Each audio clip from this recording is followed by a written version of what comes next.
حق بولنے والے کو دبا دیا جاتا ہے. اور جنازے اٹھاؤ. کل بھی باجوڑ کے اندر ایک مولانا کا جنازہ اٹھایا گیا جو باجوڑ کے اندر لوگوں کو امن کی بات سکھا رہا تھا. آج خیبر پختونخوا تباہ ہو گیا, میرا بلوچستان تباہ ہو گیا, سندھ کا کیا حال ہے؟ آج مجھے بتاؤ پاکستان میں کوئی ایک ادارہ بتاؤ, ایک ادارہ سرکاری ادارہ جو اپنے کام صحیح کرتا ہو. ایک ادارہ بتاؤ, ایک سرکاری ادارہ. حضرت جی ایک سرکاری ادارہ مجھے بتاؤ جو بغیر رشوت کے کام کرتا ہو. نادرا میں ہم ذلیل, پاسپورٹ آفس میں ہم ذلیل, KMC میں ہم ذلیل, تھانوں میں ہم ذلیل, اداروں میں ہم ذلیل. جہاں جاؤ ذلت, رسوائیاں اور جو ہے ضلالت کی زندگی. کیا ہے؟ کیا ہوگا؟ پوچھے گا کون؟ لگے رہو.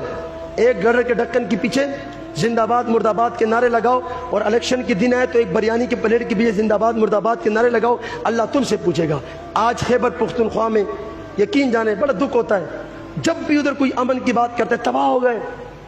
ابھی سوات کے اندر 18 لوگ جو نا پانی کی نظر ہو گئے, سیلاب کی نظر ہو گئے.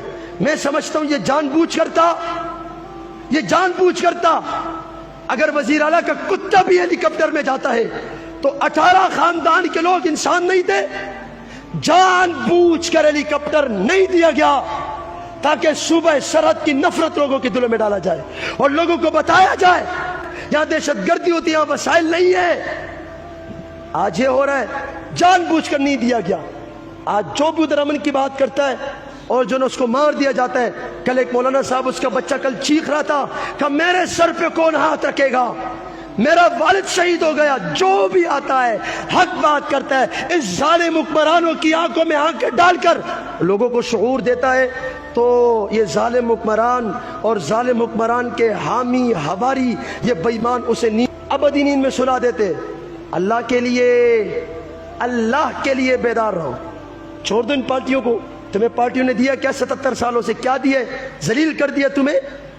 کسی کو بولا نا, یہ میں جس مسافر سے کہوں, جس مسافر سے باہر کیوں جاتا ہے, بیوی چھوڑتے ہیں, بچے چھوڑتے ہیں, کیوں جاتے ہیں؟ کہتے ہیں کیا کریں, ادھر مار دیے جائیں گے, ادھر تو کوئی اچھی زندگی بھی نہیں گزار سکتا. گزاریں گے یا تو پکے کے ڈاکو نہیں چھوڑیں گے یا تو کچے کے ڈاکو نہیں چھوڑیں گے.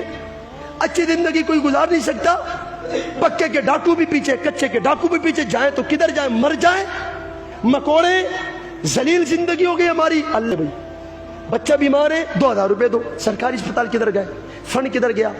اب بچوں کے اسکول کی ٹینشن ہمیں بھی سے لگی. بھائی اسکول پڑھائیں گے 3000 4000 فیس کہاں سے دیں گے؟ کسی کے 5 بچوں کیا کرے گا؟ میرے خیال سے کافی ہے. آپ نے تو سن لینا ہے, باہر جانا ہے. مولوی صاحب نے گرم بیان کیا, اثر تو نہیں ہونا ہے, آپ پر تو نہیں ہونا ہے. بہرحال اللہ ہمارے حال پہ رحم فرمائے.